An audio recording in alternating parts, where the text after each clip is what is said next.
Good day, fellas. Today I want to show you one of the most underrated tier 8 premium tanks in the entire game. I also want to show you how I've managed to free mark this thing, so sit back, relax and enjoy while I show you how this monstrosity can shred your enemies into pieces. So first of all, let's cover its strengths and weaknesses. So for the strengths you of course have amazing gun. This gun could easily be a tier 10 if you adjust the penetration values. You have amazing DPM. With all of the equipment and the crew skills, it's easily over 3000 even if you're using standard equipment. So the main thing about this tank is its DPM. Gun is absolutely godlike. Penetration is, I would say, mediocre, but you have good accuracy, so that makes a gun reliable, and you have this amazing DPM with quick reload. 400 alpha damage with about 7.5 second reload makes this thing absolute beast on the reach line. Also, this tank destroyer is extremely versatile because you have good gun and gun depression and some kind of turret armor. It allows you to play literally in every position on the game. Here I've of course made a mistake. I've chose the path and I took 2 shots from the TS-54, but it's alright, I'm going to play here on the reach line. So you have of course 10 degrees of gun depression.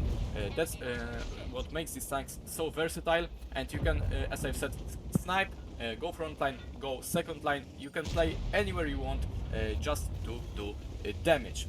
And you have armor on the turret, but it's not that good, so you need to really be aware to not overcommit. And that's about the pros, so let's get to the cons. As I've said, the turret armor. The turret is both the good thing and the bad thing on this tank, because if you don't really know the armor profile, the exact armor profile of the XM66F, you can really easily overcommit because it looks somewhat like the E3 or this American assault destroyer, but trust me, it's completely different. It's a support tank destroyer, and I mean it's considered versatile, and that's I think that's the best description of this tank, because you can, as I've said, play everywhere, but you don't have enough armor to play front line. So you of course have very bad mobility. I will cover it in later. And yeah, you need to be aware of this armor because you have 2 cupolas, you have a weak spot on the, I think, right hand side of the gun mantled, and your gun mantled with the gold rounds could also be pierced. So against tier 10s, tier 9s, you definitely will struggle with your armor because you don't have a lot. Here you can see me playing on the reach line, but I'm doing this extremely carefully, and as you can see, I took 3 unnecessary shots from the TS already, and you don't have that much of HP. You have only 1300 base HP, so that's really not a lot, especially if you try to play on the front line. So about the playstyle, guys. The biggest mistake that you can do on this thing is go frontline all of the time, because the armor when you go frontline is thin paper when you're trying to brawl with the heavy tanks. Your full armor is just non-existing. You have pretty small upper and bottom plate, but they can pierce by literally anyone at any angle. And yeah, I was lucky to mount the Kilana here because the turret armor is surprisingly strong, but not in every scenario. You will see in this video especially me bouncing shots a lot, but trust me, it's not going to happen all the time because you are slow, you can't really cover your weak spots, you have a lot of them, and you need to be aware of this and don't lose your HP. About the armor profile, here it is on your screens right now, and yeah, you need to really get to know the armor profile to play this tank correctly. So I was mostly matched against tier 8s and 9s, and this for marking a tank, I think it's the best thing, the best matchmaking that you can get, because you have a lot of damage to be done and you are not matched against tier 10s. As I've said, the penetration on this tank is mediocre, it's only 276 on the cold rounds, so for the tank destroyer it's mediocre, but for the tier 8 it's fine, but still against tier 10s you will struggle. Also I want to say that the equipment, I was tree marking this tank on the standard equipment without any directives, and it was still possible. That's because not many people play this tank and not many people know how to play this tank correctly. So it's free mode for you basically, because the requirements are not that high it's about 3000 for the third mark of excellence, sorry. And that's why I was even trying to free market, because I thought it was really easy. The tank is really fun to play. The gun is absolutely amazing. Look at my damage, guys, 3800 already, doing well on the reach line. And you can also snipe with this thing. So I have two sets of the equipment, and one is so versatile that I'm using it like 99% of the time. It's gun rammer, turbocharger, and the improved hardening. Of course, turbo to improve this very bad mobility is absolutely must-have on this thing, because it's really sluggish without this. And the improved hardening, because you don't have a lot of HP and you are usually trying to play at close to mid-range, and this additional HP can be really useful, especially when you're facing artillery, which really likes to shoot for some reason at the tank destroyers, not the heavy tanks. Probably they can do more damage to you. And the second set of equipment is I switch the improved hardening for the smaller aiming circle. It's for the maps like Prohorovka, Malinovka, where you just want to snipe, you don't really need your HP. So that's about the first game. Let's go to the second one. So here we are in the second game. I think that's the game that I've managed to free mark this tank, and it's on El Haluf against tier 8s and 9s. So here I'm of course going to go towards the heavy tank side, because there is more damage to be done.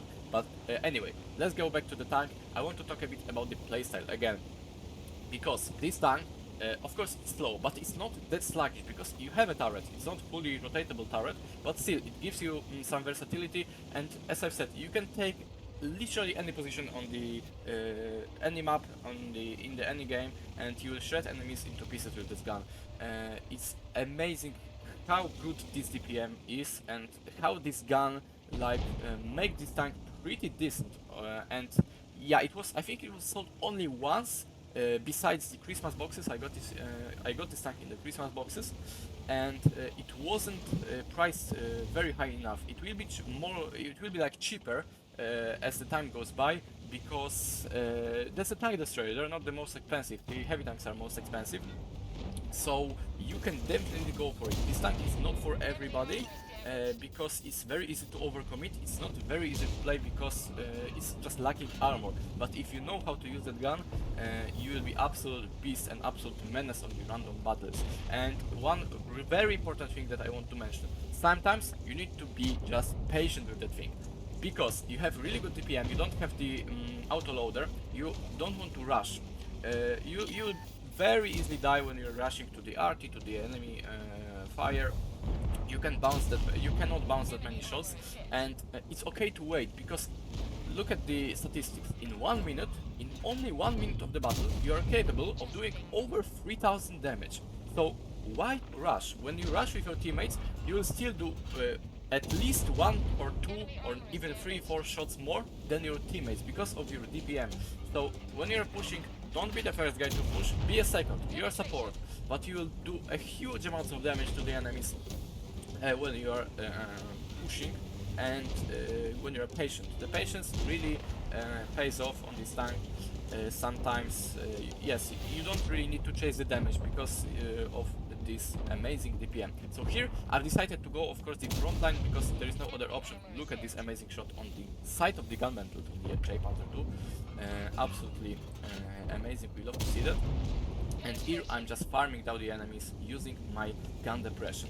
So yes, you can. I could snipe on the left hand side. There is nothing wrong with that. But here on this map, the most damage that you can deal is on the heavy tank side. So that's how I decided to go here.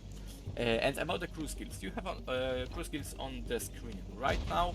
That's the crew that I'm using. Of course, I mean that's not that obvious, but I'm using the concealment skill, and that's because this tank doesn't. Amazing shot in my opinion. This tank doesn't have that bad of a concealment at all, despite it looks huge. But if you want to snipe sometimes, if you want to get in the bushes, just sit back, shoot at the enemies, this concealment comes in hand. And it's good to have this, because you are so versatile. You can just basically pick your playstyle, and this tank will do well anywhere. If you are good at playing the front line, you will do good in this tank. If you are good at sniping, you will do good in this. You will do well in this tank. Of course, it's not very popular. Not many people play this thing. So if it comes next time to the shop, definitely go for it. I think it's a really nice tank. If it will be for Polish people about 120 zloty, it's what 45 bucks, something like this. Definitely go for it. I think you will, most of you will find this tank really nice and really enjoyable to play because of that accurate, fast reloading gun. So that's about it about the tank, and I want to show you this replay. I know that the mod is currently showing that I have the Marcos Excellence because of course I have it.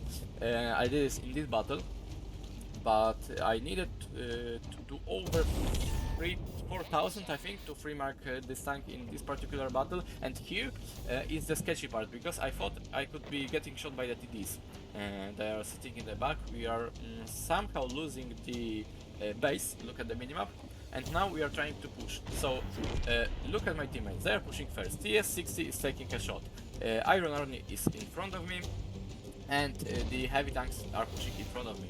You don't want to be in front, you just want to shoot and deal the damage behind the bushes, from behind of your allies. That's all what this tank is about. And now I've managed to cross successfully without taking any shots, and here it will be the armor showcase. Now I've bounced the gold round from the object, he showed his side, I've managed to pierce him, and now I'm trying to go and get another one into him. So the important thing on this position is you can get shot from the very popular position we are trying to defend the base, that's in the back, and there is where the Su-130 PM is sniping currently.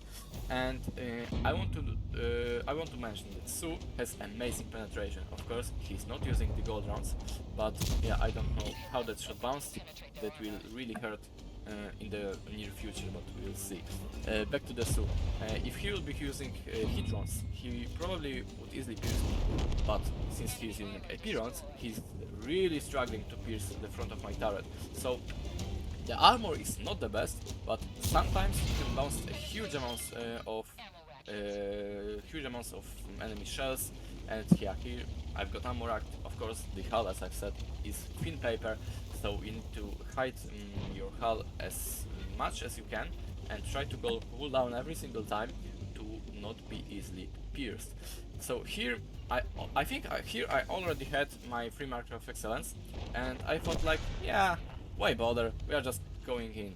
We are just going in on this control caro. I want this game to end. I want to have my free moe and do the screenshot for the thumbnail.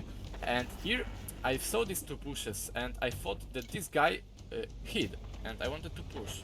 And yeah, I overextended. He had such a good timing. Look at him. He came out like a literal second that I poked out of the bush, and I got spotted. Took two unnecessary shots from him, and yeah, that was really unnecessary that I didn't manage to kill him that time where I had the opportunity to, and I hit somehow his protecting screens. I think that was the gamma build, but it was clearly the green indicator. But yeah, this gun is reliable. Sometimes, as it's World of Tanks, you can miss. Here I'm a one shot, I'm scared, I don't want to push. But speeding up the battle for you, both of the guys died. I've managed to kill him, and now we are trying to go for the Su. I hope that I will be able to spot him. Amazing snapshot here. I didn't aim at all, and that's all for this battle. You will see the result on your screen right now. So amazing game, ace tanker and free mark of excellence on this thing. Definitely go for it. I really recommend buying it. I hope I will be able to upload some videos soon. I will be going on vacation, and when I go back from after this week, I will do definitely some videos for you. So goodbye.